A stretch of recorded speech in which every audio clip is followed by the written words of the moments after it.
what are the common mistakes that one makes and what are their consequences. So biggest problem is that if we are not prepared, so we are going to be caught unguarded by surprise. Okay, so two things: lack of preparation is one thing, meaning lack of preparation, lack of knowledge of the laws, and then the lack of drafting side. Both of this leads to a deadly combination of self harm. What is self harm? Self harm means harm to your organization, harm to your growth as an HR manager, all of that. Okay, now what are the mistakes people make?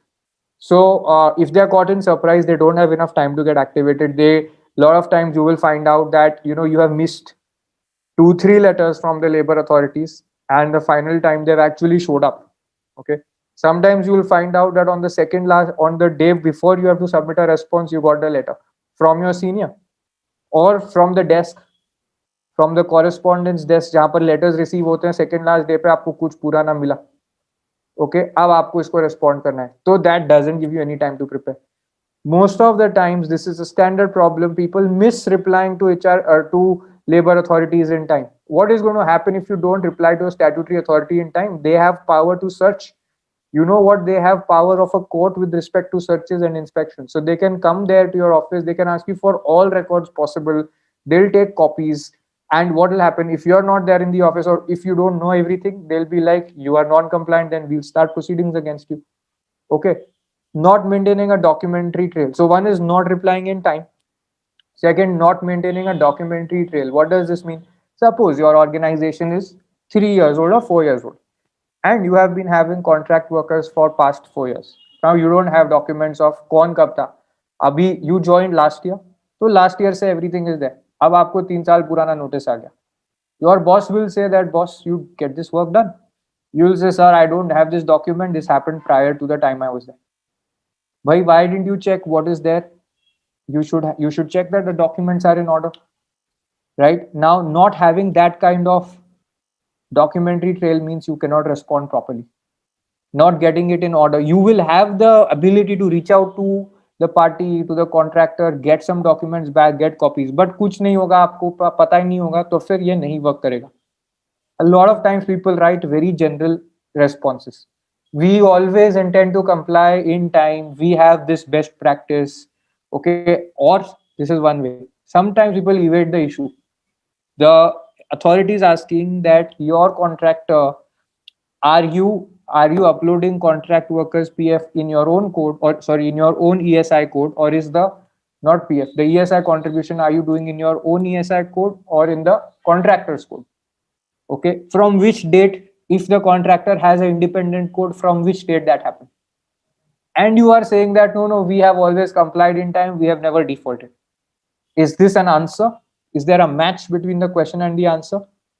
Now, when the area is new, lot of times this happens. You're getting this?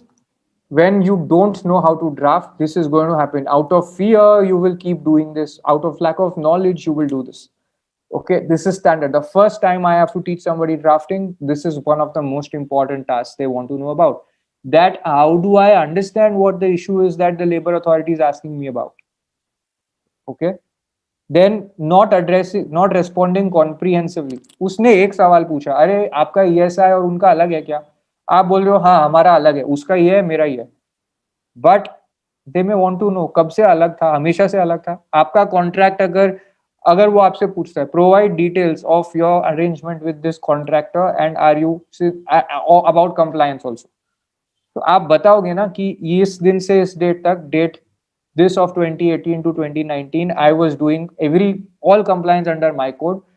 From this date in 2019, contractor got his own ESI code and has been submitting compliance on his own.